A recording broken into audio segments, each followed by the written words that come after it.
I was never ever content with just starting here. I've always had the thirst and the hunger to want more for myself. Be yourself so that the people looking for you can find you. Well, because that's who they want. They're coming for you. There's so many little pieces that make you who you are, and the rest of the world is seeing it as well. Investing in yourself can mean your education. It can mean your looks. It can mean your skills. It can mean your business. Teaching other people about where you start and how to keep going. And it's going to be scary. It's not going to be easy. You're going to put the sweat in. It's like, you got to keep going. Hello and welcome to Paperless Pathways, a podcast for stars by stars. My name is LaShana Lewis and I am your host. In this episode, we're joined by three amazing guests. Kelly Powers, Senior Associate of Marketing, Integrated Campaigns, and Digital Strategy at Opportunity at Work. Marsay McKinney, Senior Product Marketing Associate at Opportunity at Work. And Lateria Brown, owner and creator of Ladies in Pumps Catering. We'll talk about essential networking skills and ways to showcase your abilities to potential employers. I hope you enjoy. All right. Today, we've got Lateria with us. Lateria, tell the people who you are. My name is Lateria Brown. I am a native of Baltimore, Maryland. I currently reside in Atlanta, and I am the owner and creator of Lady in Pumps Catering. Awesome. I'd like to start off giving just a little bit of your background. Like, how did you even get into that? I know that I was in the kitchen watching my grandma cook all the time. So the stuff that I know is just from that. But let us know a little bit about like you, how you started.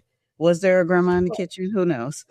Absolutely. I come from a long line of a family of majority women, and we all share secrets, recipes, and everything. And I kind of grew up in an age where health started being an important factor. We couldn't cook with bacon, grease, and lard anymore.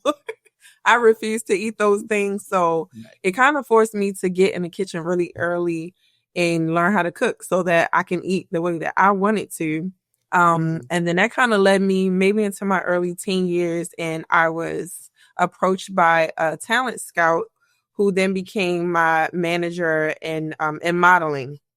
So just throughout the years of modeling and my experiences and building up my resume in fashion and design, I always had a fall guy with my food and my catering. I've always kind of decorated and styled and, organized and hosted parties and everything. And it just made sense for me to tie all of those things together, with fashion and styling and food and just customer service all around. And I just was like, how can I continue to be myself and be in this industry of fashion and styling, but still love to do what I do? So that birthed Ladies in Pumps Catering.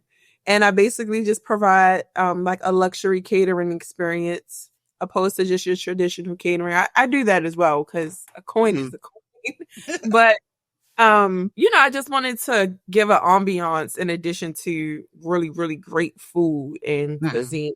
I provide an experience and a look, just a look to your palate, a look that'll match your palate. Okay. So I love that. I love that. So like while you were building this business, I'm sure you had some champions that would kind of come in and drop a little piece of advice. You don't have to give names or anything like that unless you want to, like shout out to your mom or whatnot. but who were some of the people that kind of came in during like instrumental times when you were trying to build your business, build your idea that actually kind of helped you say, you know what, Lateria, you can do this. You can go forward. This will actually be a good thing for you. It was a couple of people. I cannot pinpoint one specific person because I like to call myself a Jamaican, not in an offensive way, but like I have many, many jobs. I've always had my hands in a lot of different areas because I'm multifaceted and I never wanted to just put myself in a box. But I remember maybe one of my first catering assignments, I just had a little kickback with my girlfriends at home and I cooked for them. And one of those people just so happened to be my then modeling agent. And I remember that we had a showcase, a really big fashion show. in the city, and we were bringing out all the heavy hitters and everybody. It was around New York Fashion Week and all of the different cities and fashion weeks. And our caterer pulled out and she just was like, T, I need your help. And I was like, no way, I cannot do it. I do not want to be criticized in that way. I have no idea what I'm going to do. And at the time I was actually pregnant, like 7-8 months pregnant. Oh yeah. I was like, how am I going to pull this off? And I did it and I could not believe myself. And just from there, everybody already knew me and everybody expected for me to be behind the scenes helping with the models and everything. But I took a step off the runway for that occasion because I was still modeling while I was pregnant. And, I catered the event. And the reviews that I got was so heartwarming. And I kind of fell back just to see if I could get people's honest opinions. I didn't just come right out and say, oh, I did this. I really wanted to know. What made it intricate was that it wasn't really a space for people to kind of sit down and sit and eat. So that was another task. Like, what can I still have to feed these people. They paid VIP, they're expecting at least an hors d'oeuvre. So I just came up with putting a small like pasta dish and a small steak dish in a martini glass, like a really big martini glass. Yeah. With the little miniature forks.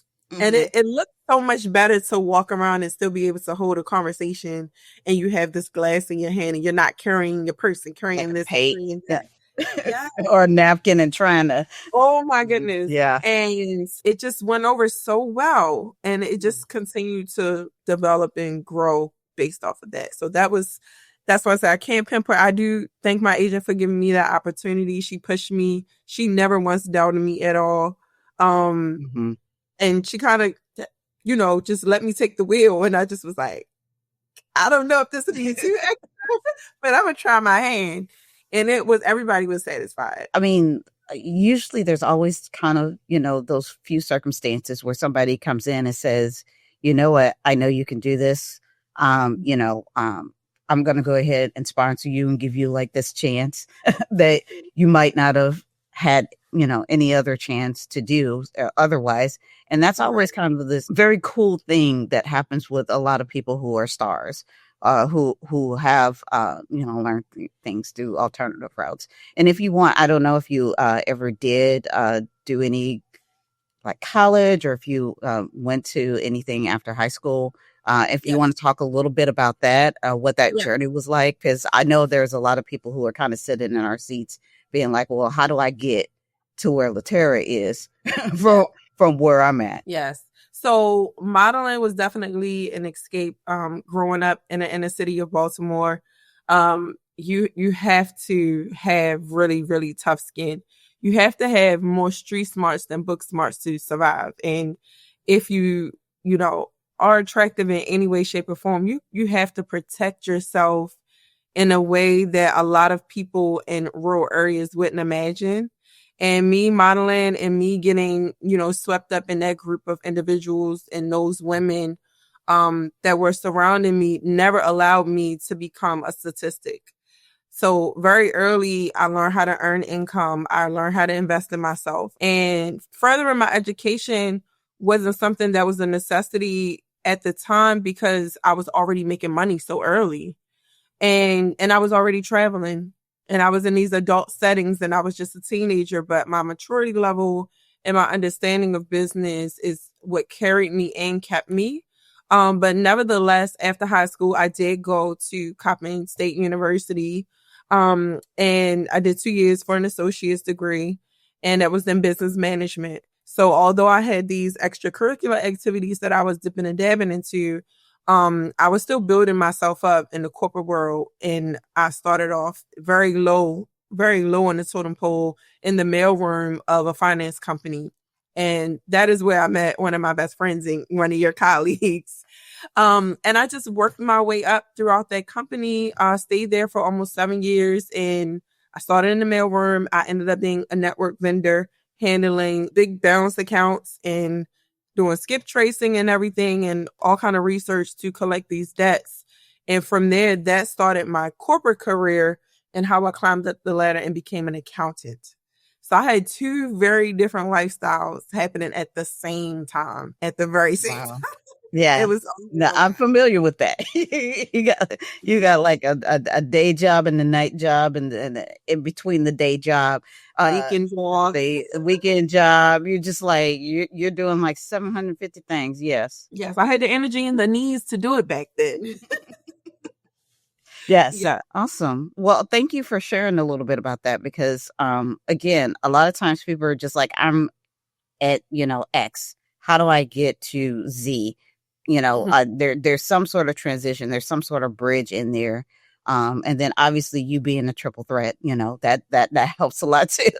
And having the energy and the time and the wherewithal to actually do and execute all of those things. Definitely helps. I know we're here to talk about personal branding. So like just kind of give some tips and tools that other people could probably use, things that you've learned in your life. I like to take from things that I messed up on so that you don't have to mess up on it, that actually would kind of, help boost someone that is looking to kind of, finesse that personal branding space for themselves, especially from a star's perspective. I believe that investing in yourself is something that isn't just a one-track mindset. Investing in yourself can mean your education, it can mean your looks, it can mean your skills, it can mean your business. You have to believe in yourself before you expect anyone else to believe in you. And I was never ever content with just starting here. I've always had the thirst and the hunger to want more for myself and to be able to provide for my family in a different way. And that is kind of what kept me and pushed me and motivated me just to keep building and to try new things sometimes. Even if I felt discouraged, I didn't just stop there. Cooking is something that anybody can do. We have to survive. We have to eat, right? But how can you turn that over into something that is profitable? And then once you come up with that idea, then how are you going to market yourself? And then once you come up with that idea, how are you going to present yourself to bigger brands and bigger names? Like you can't just be content with where you are right now because the sky is the limit, but not really anymore, and everybody's journey is not the same. You could take the educational route. You could be book smart, but you might not execute those skills the way that somebody who has a natural niche for something. And so how are you going to compete? This country is all about competition. It's all about who you know, is some of what you know. And I would just say if one door closes, 5 more will open, but you do have to go and look for them. Right. And you can't be afraid. I feel like no question is a dumb question. Just because you get one no, don't let that knock you off of your journey to what you want to do and what you want to accomplish. You got to keep going. Because if you have in your mind that you're unbreakable, nobody can even approach you with that mindset to try to change your mindset and discourage you at all. So, yes, I went the corporate route. I did what I needed to do there. I understood I had to work my way up. But I also went, the social route as well, without social media, might I add. All we had hard back then. Yeah. Before Facebook. Yeah. And then that was exclusive to college students for a minute. That a lot of people don't even remember that. And, yes, I had billboards across the country and I was on these high fashion runways and things like that. People knew me in that world, but I couldn't walk in a door when the work got slow and have nothing on my resume, nothing to show for it when I had to make ends meet. I had to have something to show. I needed something tangible. Hey, I may be beautiful to each the eyes and the beholder, but I'm also intelligent. I'm also dependable. I'm also resilient, and I'm really smart. So how can I help you? This is beneficial for me, but this is beneficial for you as well. And I've always kind of, promoted myself in that way. I don't just talk about me and what that opportunity is going to do for me. I let the consumer know what that opportunity is going to do for them as well. And how is it benefit them? Because anybody can talk the talk, but are you walking the walk? So my life has been set up that way. And if I haven't learned anything else, is that the pandemic actually showed me, when you're thinking about entrepreneurship, you have to have a service that is considered a necessity. Things that people need in life that you can't do without. What can you provide that people cannot do without? Because I made another investment into myself. My birthday is March 29th, and I will never forget the year that we came out with COVID, like it was a designer coat. You know, they announced the COVID, what was it, March 19th or 20th of that year? And I had just taken all of my savings.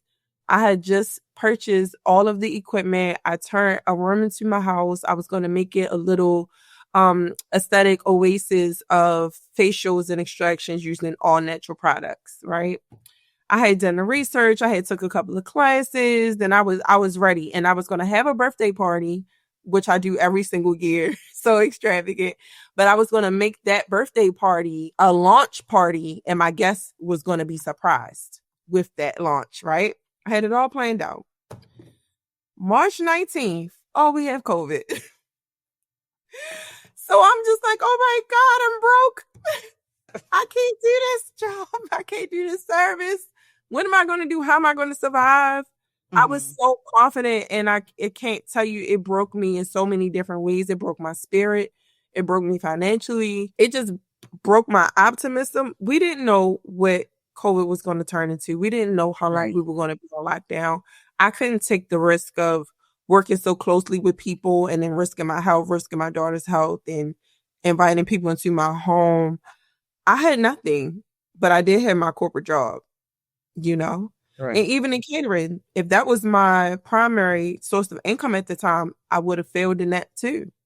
So COVID taught me how to rethink my necessities and what it is that I want to promote, what I want to give to the world, and how I'm going to do that in any environment in this country.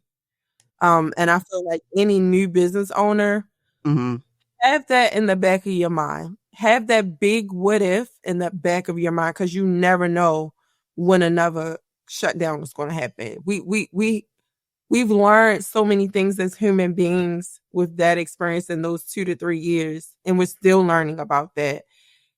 You always have to take that into consideration. I call it a COVID consideration. Like just that mindset, like the biggest what if. What if this happens? How is my business going to survive? What am I going to do? What is my fallback plan?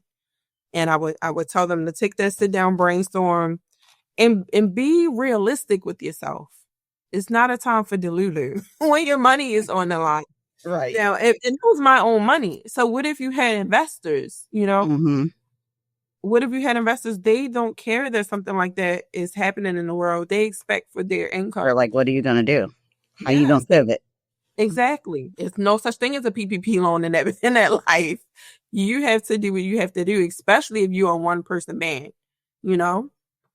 That would just be my tidbit. No, thank you for sharing that, because that is another thing that, you know, I found kind of commonplace with stars is our ability to pivot, especially during times of strife or, you know, hardships, or, you know, when a global pandemic comes, you know, once in a lifetime, you know, are there things that you have done that other people are like, there's no way that I would have done blah, blah, blah, that you end up like kind of being the first in your group or in your family to kind of experience something, and then being able to kind of go back and tell people about that experience? There was a lot of that. I'm really tall for a woman. I'm 5'9", and in heels I'm about 6 feet. I used to be really skinny and lanky and awkward, and you know, some of the people in my family, people in our culture generally don't understand how important it is to feed positivity into young women, because that contributes greatly to their confidence. So when I started modeling, I was 2 left feet. I was pigeon-toed. I couldn't walk straight. So yes, like I said, I had a group of women around me I'm so grateful for, as well as my mom, who's always been very classy and elegant, who emphasized how important it was for me to kind of, smooth out those rough edges and take some etiquette classes and some modeling classes and things like that. And once again, like not be a product of my environment. They saw something in me that I didn't necessarily see in myself. Mm-hmm.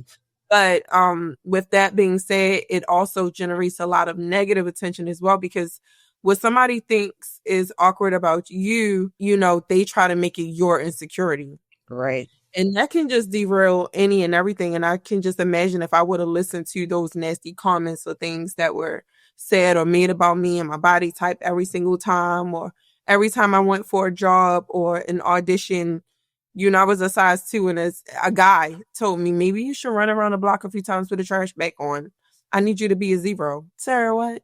Mm-hmm. Like, you know, it's things Mm-hmm. like that. Like, it taught me how to be resilient. And, you know, those things I took with me into corporate, and I understood, you know, sometimes you're picked over.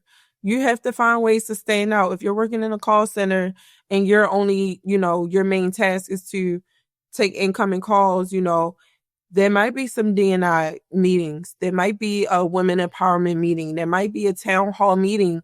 Just go, just sit in it, rub elbows with people that are doing something different, make your face recognized and, you know, and familiar to people. And so that they don't see that you're just happy with where you are. They will never consider you if they feel like you're just happy with the way you are. And I, you know, that lifestyle taught me how to navigate in the corporate lifestyle. And I'm grateful for that, because that is another way that I was able to climb up the ladder, and not being afraid to be a student sometimes. You don't know everything. Mm-hmm. You know, you have to be a sponge. You have to be open and receptive to new information. And education comes in many forms, you know, and I feel like that is what got me, you know, certain corporate jobs of being a paralegal, being an executive assistant, being an executive admin, without having that bachelor's or master's degree, because I had the experience. So when an employer is looking at your resume and looking at somebody who has a 4-year degree with no experience, you might get picked over that person who has that 4-year degree with no experience, because you have the experience. So the time that it would take for them to train you and, you know, teach you their system or a new system or anything, this person already got it because they have the experience. That only happens when you are an oyster for information, you know? So that is definitely ways in which that I've used my education and my lack of education to my advantage. An associate's degree is fine, but most people, they won't even ponder over your resume if you don't have a BA, you know? And Right. that's unfortunate, because sometimes I feel like they can lose out on having a really, really good, loyal employee, somebody who cares about the company and their contribution to a company, just because they don't have that. But I understand it from a business aspect as well. It's kind of like you could be considered a liability. But, you know, I've just figured out ways to maneuver and survive in that space. And sometimes I got it, sometimes I didn't, but I kept shooting for the stars. I definitely kept shooting for the stars, and I never once doubted myself.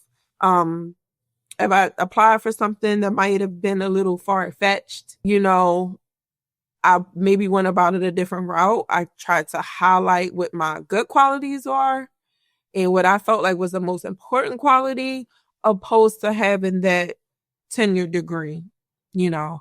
And like I said, sometimes it worked and sometimes it didn't, but I always had my other aspects and businesses to fall back on. No, thank you for sharing that. And I could talk to you for another hour and a half, but we're gonna we're gonna let you have some rest. Get back to your daughter. But I have one last question, and that is, if you were going back in time, you could talk to younger Lateria, you know, when she's just starting out and you know, feeling lanky. And I had that bean sprout, I call it the bean sprout phase, where my limbs were like super long and short torso and trying to walk around and do things like that.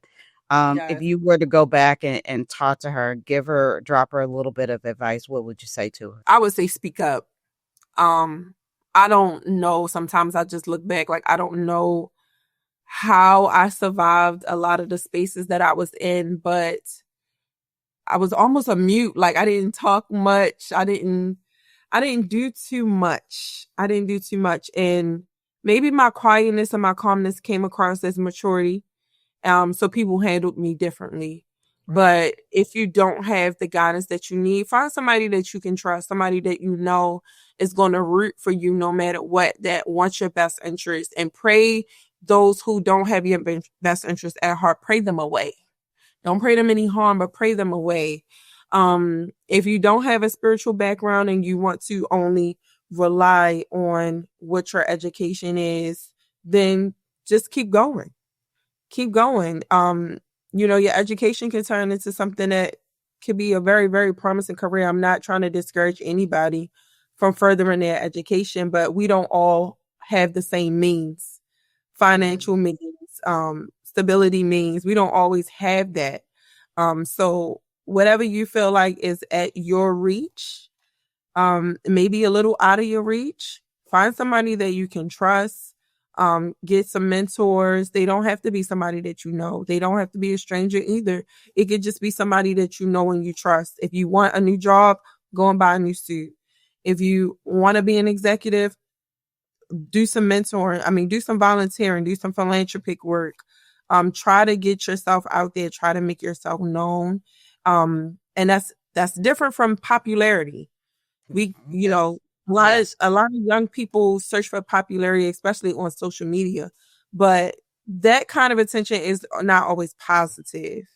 Have a good heart, have some strong substance, and always keep yourself first, keep God first, keep with whatever it is that means something to you. Keep those things first and near and dear and close to you, and water those seeds and continue to build and encourage yourself. If you don't have anybody else to encourage you, encourage yourself. And that's what I would have told myself, because I did let my fear of new things and stepping outside of the box keep me from, leaping forward in certain opportunities, because I feared rejection a lot. And I just had to shake myself up one day and say, cut it out. You want to get out of the city. You want to see the world. Your mom is working sun up to sundown. Your dad is working sun up to sundown. They have enough to provide, and that's it. And that's no shade to them. But we're not here just to work, live, and die. That's not why we're here. I want to be impactful. I wanted to make a difference. I wanted to give back to my community in ways. And I've been able to do those things. And, if I was scared, I had that conversation with myself. I didn't share it with anybody. I kept it to myself, because you don't want to speak those things into the universe, because that is what you're going to get back.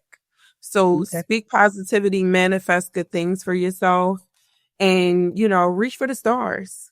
I'm a star. You a star. They are stars. I think that's a great ending. So thank you so much, Lateria, for joining. Thank you for sharing your story. And I hope you have a good rest of your day. Thank you. Thank you for being a shining star. For sure. Maybe we can do a cooking class or something too. There you go. I like that. We can do that. I'm down, but thank you again. And I hope you have a wonderful day as well. I really appreciate it. Warm space. Looking for your next career move? Career Circle has you covered. Explore over 30,000 job openings with top employers, connect with recruiters, join virtual job fairs, and attend workshops on resume writing, career mapping, and interview prep, all in one place. Create your free profile today and start your paperless pathway to employment with Career Circle. Revision Learning provides professional narrative support services that focus on helping individuals effectively communicate their skills, experiences, and goals. Their offerings include one-on-one coaching and storytelling guidance for resumes, interviews, and other professional materials. Resume Scripter delivers services in resume writing, cover letter development, and LinkedIn profile revisions. With experience across industries, they work with individuals to strengthen and refine job application materials for a variety of career paths. No matter where you are in your journey, these resources can help you land your next opportunity. Visit tearthepaperceiling.org today to access these services and take your career to the next level. Hello. We've got Kelly KP back with us again, and Marsay to talk about personal branding and networking. So I'll assume that this might be the first time that people are hearing from both of you. So I want the people to know who you are. Let's start with Kelly. Hi, LaShana. Thank you for having me back again. I'm Kelly, also known as KP. I'm a marketing professional with a passion for impactful campaigns. So I am on my role is integrated marketing.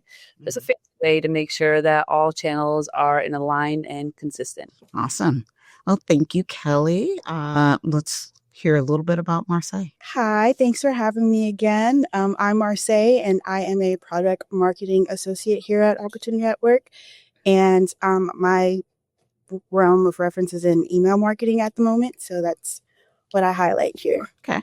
Well, we're here to talk again about personal branding. When I was a youngin', I thought, personal branding was just for celebrities and, really famous people. And, that's what they needed to do to kind of secure who they were. And basically, to me, it was like, advertising themselves like a store, like you would, for a big box store of some sort. But I was just like, wait a minute, now it's starting to talk about, personal branding is really important and you need to know what your personal brand is and et cetera and so forth. And like now it's for the every person. Mm-hmm. So I was wondering if you all can kind of explain a little bit about what that means, especially for stars. And I'll start with you, Kelly. So personal branding branding in general is something like I definitely love and passionate about. Personal branding for a star is definitely walking the walking, talking the talk. You do have skills, so share those and shine those through anything that you do, especially through my mini love is like social media. So your best thing to do your personal branding through your own voice is definitely going on social, TikToks, Reels, amplifying yourself, amplifying others, making sure that your voice is like there and consistent because your voice is your brand. And that's like your whole package from start to finish. So, yeah. Oh, yeah. Marsay, you have anything to add to that? And what does personal branding mean for you? I would say just about the same. It is that voice of yours that spreads across like how you work within your work relationships and your personal life. And you can set that apart and make it like for your work version of yourself, you're very professional, you're very detail orientated, whereas like your personal life, you can have like, oh, I'm the fun bubbly person and I do all this and that. So it can cross and wave in between, or it can be two separate things. Personal branding for me is just basically like Kelly said, how to set your way apart from the others, what highlights you the best, and just owning that and making sure it translates through everything else. Awesome. So it's kind of like, those little vignettes I see about personality hire. Like, what personality are you bringing in? It's like, I'm the bubbly one, and I'm like, the organized one, and I'm the, et cetera and so forth. Within your journeys as a star, and I'll speak to mine as well. I ended up kind of inadvertently having like a personal brand. Like people kind of told me what it was that they would come to me with. And, they would say, LaShana, for some reason, if, servers crash, you're completely calm and you're just like sitting down and dictating everything and, following along a path where everybody else is kind of screaming, like, that episode of, what is it, Community, where it's like everything is like on fire. It's like right. And I'm just sitting there like, okay, well, it crashed this and we can't access this system, we can't access that system. So it ended up kind of getting me into business continuity and disaster recovery, because that's the type of mentality you need in order to do that kind of work. Like, servers crash all over the world. Somebody has to be there to make sure that, all the transitions happen that needs to happen. So I ended up doing that inadvertently in 2 different jobs. I guess my reputation ended up following me or something like that. So with personal branding, is that something kind of akin to what maybe a star needs to seek out? Because I know we come from a non-traditional route a lot of times to get to where we're getting to. Some people are like specifically trained for that, but we may have like more circumstantial. Like how do you actually encapsulate that and kind of, push that out there? So I always love when we do a lot of talks about storytelling or telling stars about storytelling or telling their own story. I was like, that's pretty much the start of your journey. That's the start of your branding. That's the start of where you're gonna where your story goes from beginning to end. Because we talked about it before on a different pod, but like your story will never end. That's just you in branding. That's like, even if like, just like you said, LaShana, like someone else is recognizing your brand without you even noticing, because that's just, we as stars, we don't think of branding as like, oh my goodness, I'm not these big Fortune 500 companies. Like, I don't have a brand. I don't have a logo. Like, that doesn't, like, scratch all that. Like, that's not you. Like, I barely have a Twitter or Instagram. Exactly. Like, what are you talking about? Yeah, I was like, your branding is like, it goes much deeper into your own story and your own self-being, because that's where it all starts. Like, it's really what you lay the groundwork for yourself, and you're literally setting your own brand without you even noticing. The way you talk, the way you walk, the way you pursue different career paths, the way your career changes, the way you go to different certifications, like, that's all part of your brand, your story, and that's where it all lies, like, right in there. But please, Marsay, I would love to hear more from you and now how that ties in. Yeah. So when I think of branding, I think of like when you initially go to write your resume, right? Like, you write your name, that's who you are, your location, your phone number, those are like details. But then they ask for this summary on your resume, and it's like, tell us about you, tell us what, like, something about your work. And that summary alone is your brand. That's your elevator pitch, essentially. Mm-hmm. And that's something you have to own and work through and figure out, like, what are key things about me that could be a selling point to a job. So then when you start putting together like your skills, these are also part of your brand. So it's like, okay, like, I'm detail orientated, I am adaptable, I am goal orientated. I think on my resume I put like I'm a avid learner, and that's a big thing for me, like constantly trying to learn and adapt and grow. But yeah, was having like constant change, that's a part of that adaptability piece for me. Mm-hmm. So then when you start adding like your job details, I think your brand even flows in the what you list there for your resume. It's like, okay, like, well, what did you do at your company? Well, I can tell you what the company expects me to do. I can tell you how I went about doing it. And those goals, those tactics, putting those in that resume is what resonates with employers. So I feel like your resume itself is your brand, but you have to know who you are first, and that showcases and highlights when you give it to someone else. And then as well as like branding, like I said, I come across a room and everyone has always been like, you're so bubbly. Like, you come across happy.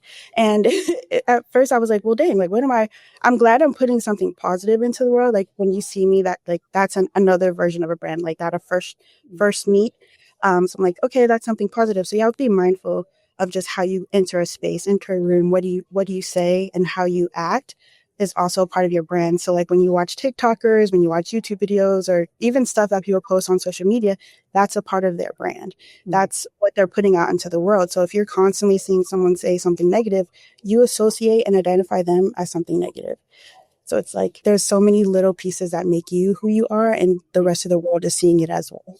Everyone always thinks of like the word networking just scares them, and it's intimidating, just the word itself. Mm-hmm. But you don't realize that you're networking every day without even knowing it. These casual conversations, getting to know people at your local stores, or when you're at these events that you end up showing up for, or just taking a little bit of time just to get to know people around you. Because one, you're experimenting with your own self-awareness, but you're also knowing what's going on. But just like you said, LaShana, like knowing who people are in your own world or your own industry, or even just around you, like knowing that you have a community, because at the end of the day, those are the people that are going to help you get like into different skills or different learnings, or go getting a different certification, or they're going to be like, oh yeah, I know that person. Oh my God, Marsay would be great for this. You're networking without even knowing it. And that's something that I always like want to let people know, that you're doing it without even doing it. Like, and just keep going, because you're going to build your brand through the people that you have in your community and who you're networking with. And I'll add a little bit that I never go into like connecting with someone thinking that it's going to pay off immediately. Mm-hmm. A lot of times I have connections with people that I may have known off and on for years. And all of a sudden something will come up and they'll think of me, and I may be doing something completely different than what I thought I would be doing. But I'm kind of more so interested in connecting with people and finding out what their story is. Mhm. And, the occasional sharing memes or funny videos or something like that on Insta or Facebook or whatever. Say, this reminded me of our conversation about blah, blah, blah. Just keeping people in your realm.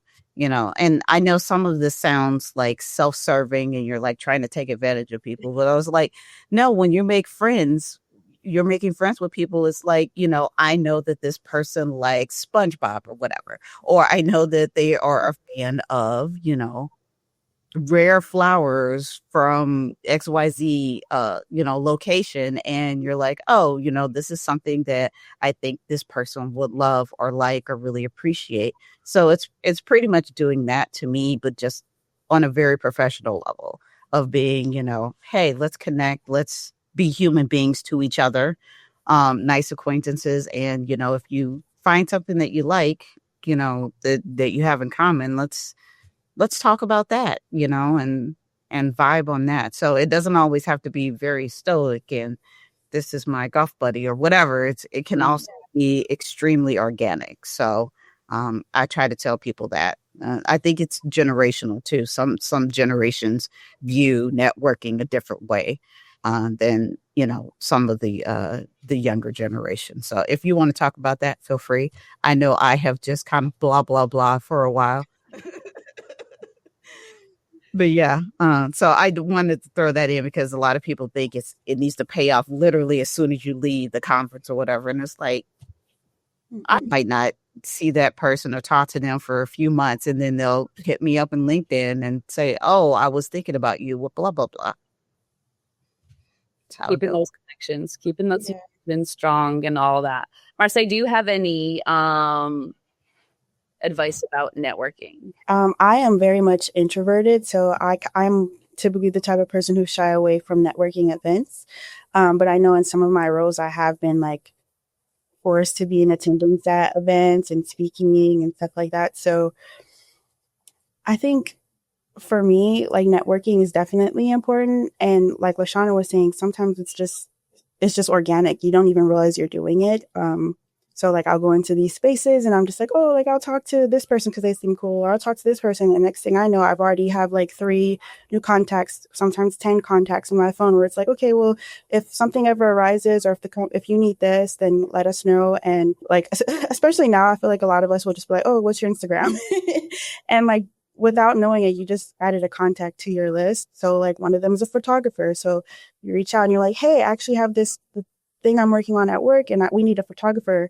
Now you have a contact in photography, and they might know someone who's working on other things, and having all those connections that you need at these events is really beneficial. So advice I would give to someone who's like myself, who don't like to speak out, would just be to try. You never know who you'll meet. You never know what that brings or who can, better your career path or life path, or in what ways you can form or shape someone else's.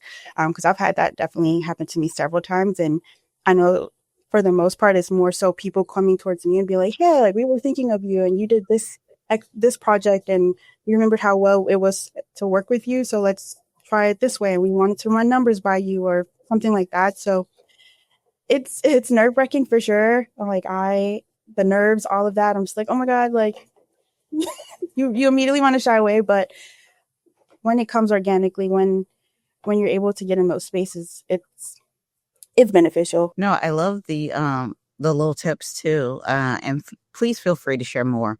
I know for me, when I first started out, I didn't know what I was doing. I was just like going to things. And again, Marsay and I share like a comment of, I'm pretty much an introvert. So like, unless I specifically have something to talk to you about, I'm not like just randomly going up and doing that. But was there anything in particular with either one of you that you kind of used, like a resource you went to, or some tips that somebody gave you that was just like, hey, go here if you want to learn a little bit more about how to do it? I had to figure out small talk because again, I was behind the computer, ask me whatever you need to ask me, let me do the thing. And then, I'm going on to the next project. But then like getting out on stage and, talking to people. And then when you get down from the stage, after the Q&A session is over with, it's like people are still asking you questions. So it's like, oh, wait, I need to like actually be able to converse with folks about stuff.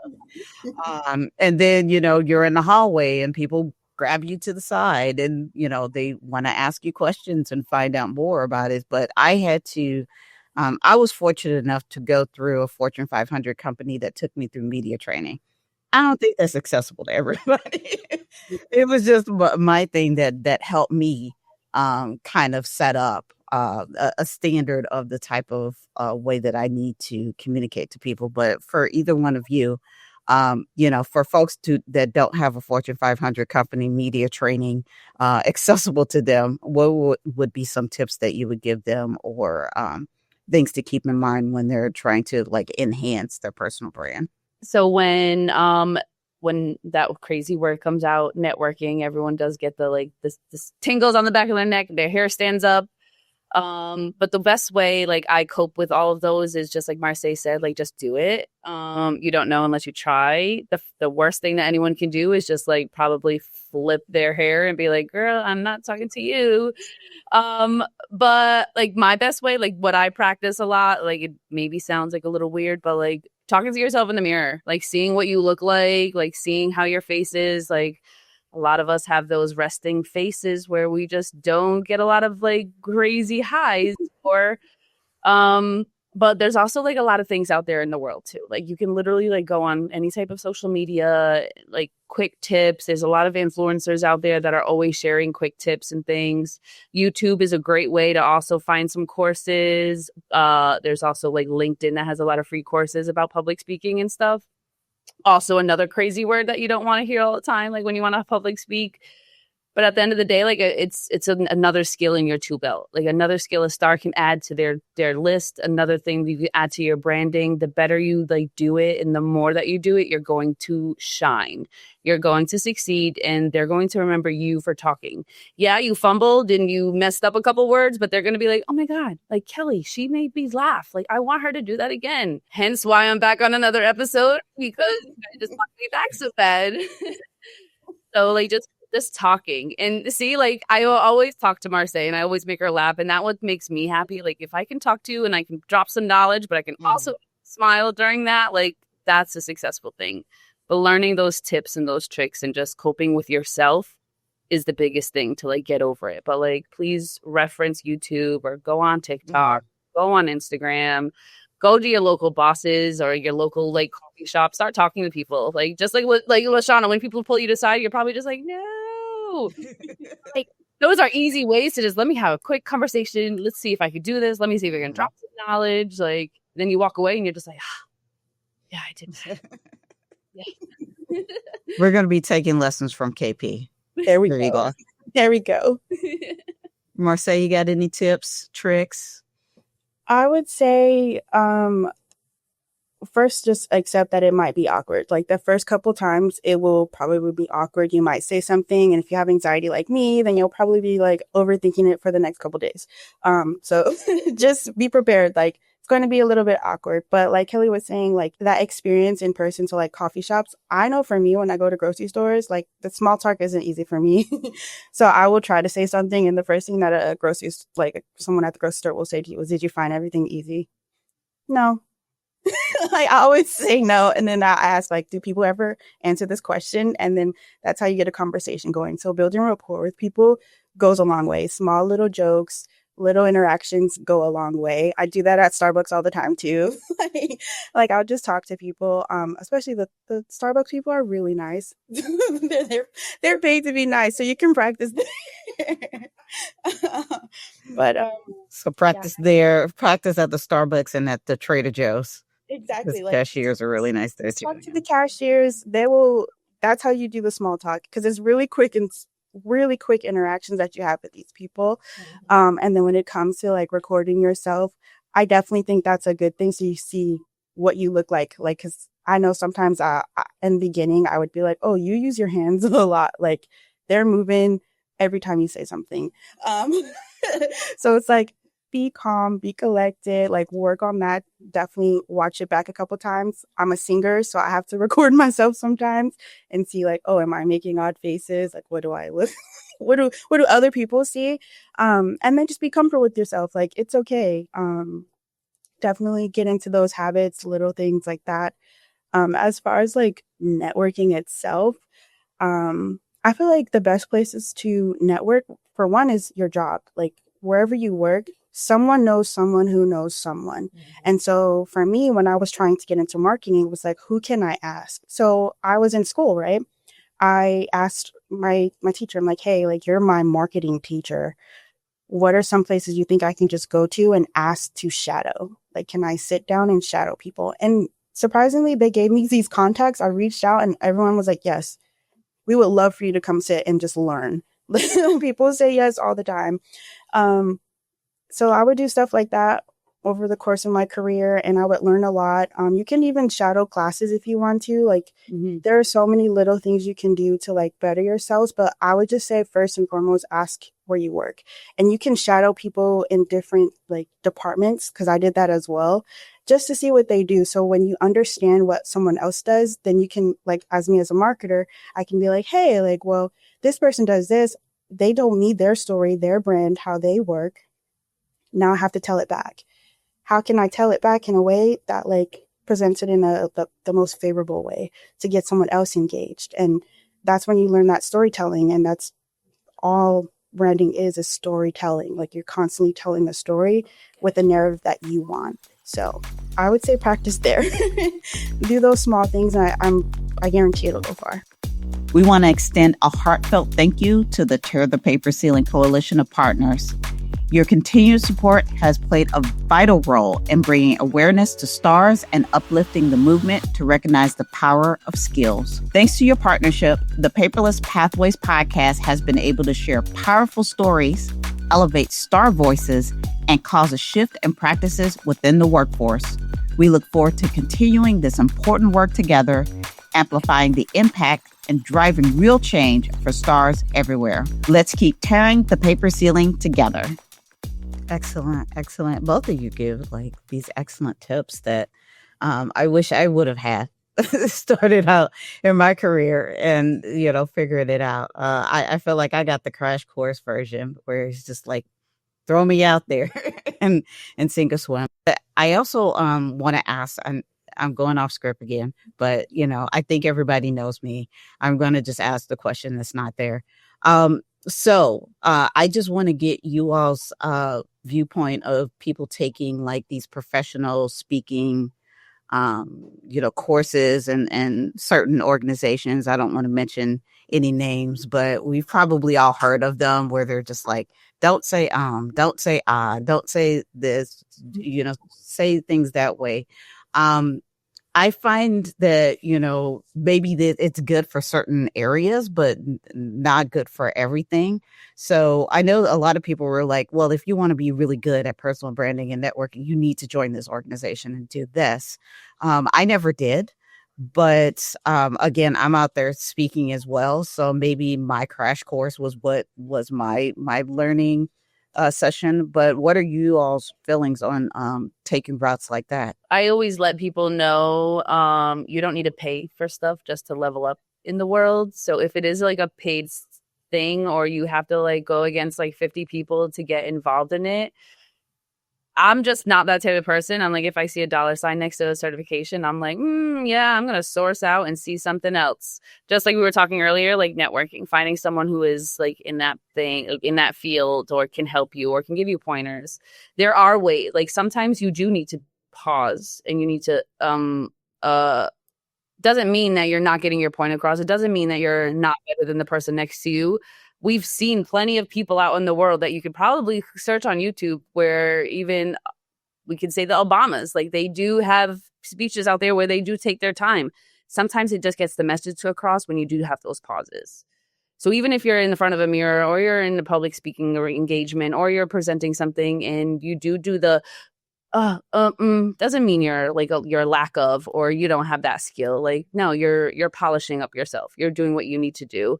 You don't need to take crash courses. You can, us being stars, we have that resilience that if we want to, we will. If we want to, we know how to. If we need to, we will get it done.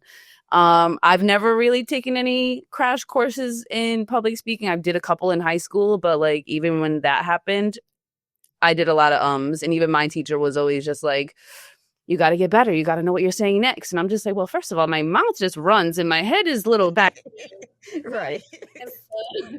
Get together, and I talk a lot. And sometimes I'm just like, I ramble too much, but you need those ums. You need those breaks. No one's going to be perfect. I'm sorry. This world is nice and fancy and shiny. But guess what? Like, there are holes. There are cracks in the system. There are things going wrong. And some people just need to do that. It's a coping mechanism. It's also, you're in front of people. You're nervous. Things are going to go different. So give yourself grace. Always polish up those skills. Always do what you need to. Source outwards, source upwards, source laterally. Your own friends can give you the best tips. Like, your own people that you work with can give you the best tips. If you need anyone, I know LaShana's always around. She can give you some great pointers.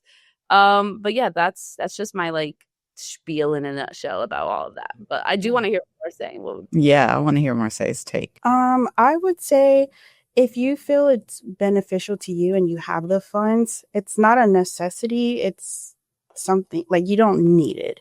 But if that's something you would like to do, definitely weigh your options, research, make sure it's reputable, make sure these are people who you feel like could help you. I took a couple of classes at a community college. So one of the teachers, it was a communications class, but we did everything online. So I'm like, how do I learn how to be an effective communicator if I'm taking online classes? And so one of her assignments was we all had to go somewhere, pitch it to friends or family, write something. It had to be 5 minutes long. You had to write something and speak it to your friend's family. I moved somewhere where I didn't have friends or family. And so it was well, who the heck do I ask? Who do I ask to do this? And I had to find someplace that was a spoken word. And I went. There were about 50 people. I've never spoken to anyone, and I've never read my poetry to anyone, but I wrote one that was 5 minutes long. And I read it, and I was nervous, and it was very loud in there, and eventually everyone calmed. And it was weird reading it and seeing it, actively watching people just go silent and listen to me. The bartenders there just stopped moving. Everyone was watching, all eyes on me. And you would think you get more nervous, but it's more so empowering. And you're just okay, they're paying attention to me. And so I'm reading this thing for 5 minutes. And at the end, spoken word, usually everyone snaps. I was getting applause, and I was just frozen, because it's whoa, wow, this is crazy. Go to the bar. He's here's a shot. And he's no one has ever done this here. Usually people talk through the whole thing. So it's you never know what you're capable of until you try. So I'm if it takes you going somewhere and just speaking out in public, do it. Even with social media, TikTokers, they do it in the stores. They walk around and talk to their phone, and they're talking to millions of people, but it's just one person. You should feel whatever you're speaking on is to you. You should be speaking to yourself, your younger self, your family member. Take that in stride. But no, I don't necessarily think you need any professional courses or classes to get you far. There are so many things in your community at the YMCA with little kids. You can do so much with little resources. So as Kelly was saying, you could go to your employers and just hey, I notice you are an excellent speaker. Tell me your tips or tricks. We all make mistakes. We're all human, and we're so into social media as well that we forget that things are edited. So a lot of the stuff we watch on YouTube, they're taking out the deep breaths. They're taking out the pauses. They're taking out their ums. We're human. In real life, we do take breaks. We need to breathe. We need to gather our thoughts, and that is okay. I think we need to sometimes reel it back into that human experience. It is okay to have those. It's okay to not be perfect. Because I know for me, I'm trying to work on filler words, but it's an evolving process. I might slip up, I might not. It just depends. No, I love that. I was thinking about a quote. I don't know if I'm going to get it correct. From Arlen Hamilton, who's a VC out in LA, and she says, "Be yourself, so that the people looking for you can find you." And I feel like that's kind of an excellent way to, Yeah. put your brand out there in your head as you're talking to people, because that's who they want. They're coming for you. They're not coming for the polished version of, that type of person. And then you got to ask yourself, if you're coming out there with this polished version, that's the you that they're going to think that you are. And Always. is that what you want to put out there? So, but I usually ask people, what do they think they want to do in like, 5 or 10 years, or either like if they went back in time, what would they say? I will kind of be dealer's choice with both of you on that.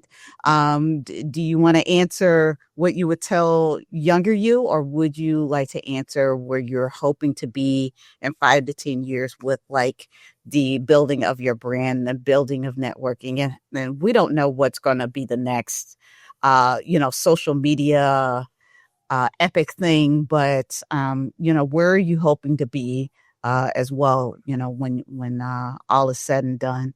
But either one, and I'll start it back with Kelly. So my future self, I would hopefully be like an awesome person, like making like 6 figures, star status, like all of it, telling the whole world like where I started and how it all became. One of my, like, hopefully in 5 years I can like turn back to the podcast and be like, guess what? I really did great. I did stand up and I'm a great comedian. Da, da, da. I was like, that's the goal. Like, I want to level up my own career, but I also want to, like, my hobbies are joke telling. Like, I do love it. It's nerve wracking being in front of people, but I think that's the best way to get out there and get like on stage and do all that. So I would love to be a comedian. I would love to be an actor. I would love to be an influencer. I love all the statuses, the status quo stuff, teaching other people about where you start and how to keep going. And it's going to be scary. It's not going to be easy. You're not going to wake up the next day and all your dreams come true. Like, you're going to put the sweat in. You're going to put the blood, sweat, tears, agony, back pain, neck hurts. Like, you got to keep going. Like, you got to keep going. And I think I've touched on it in another pod with you, LaShana, about my old self. Like, I would tell like Kelly, like, it's going to be tough. It's going to be tough. And you're not going to find an easy way, but you're going to get there and you're going to find great people that you're going to connect with and make those connections, get that networking. We don't have that as stars. So like already off the bat, like we already start off with no community. We don't start off knowing networking. We don't know what public speaking is too much, because all those words are just like, nope, not for me, not going to happen. Right. In that realm, I don't have those skills. But learning those skills, getting those skills, knowing that it's okay. Like, it's gonna hurt. It's gonna be hard. I was like, keep going. So my future self and my younger self, it's gonna be hard. Life is hard, but guess what? Like, you're going to gain so much skills and so many networks through it if you just try. Just try. Keep going. And if you need any like support, like, call me, hit me up. I will be your biggest cheerleader. And there are cheerleaders out there. So find the right network that are going to cheer for you. So that's my little thing. Awesome. Yeah. Thank you. Marsay. I think what I would tell or hope for my future self, I love to write. And so I would love to be someone who eventually is like a content writer, or eventually put out a couple books. I think that would be aligns well with what like my dreams. And so hopefully in 10 years I have a book written, or my role here is now I am the content marketer and I can write all the things, blogs and etc. But as far as like my younger self, I think I mentioned that I read a poem and I wrote it for my younger self. So the last line in that poem is, "My dear, you are strong. And in case you forget, put your hand on your chest. It beats purpose." And I would tell that to her over and over until she understands. that you have this. And I would say that to anyone else out there. I want to thank both of you for joining me today, sharing a bit about your thoughts on personal branding and networking or networthing. And I hope both of you are enjoying the rest of your day. Because, I know there's a lot of stuff going on at the Opportunity at Work office. So, but thank you. I appreciate both of you. Thank you for having us. We love to be here. Yeah, thank you so much, LaShana. Thank you, Marsay. I loved hearing from you. Thank you for listening to Paperless Pathways. You can find the podcast on Spotify, Apple Podcasts, and on YouTube. Be sure to follow us and subscribe to the Paperless Pathways newsletter so that you can stay up to date with future episodes. If you've enjoyed the show, help us secure a second season by spreading the word. Subscribe to the Paperless Pathways podcast newsletter and engage with us on social media. Every listen, share, and follow helps support the future of stars, people who are skilled through alternative routes.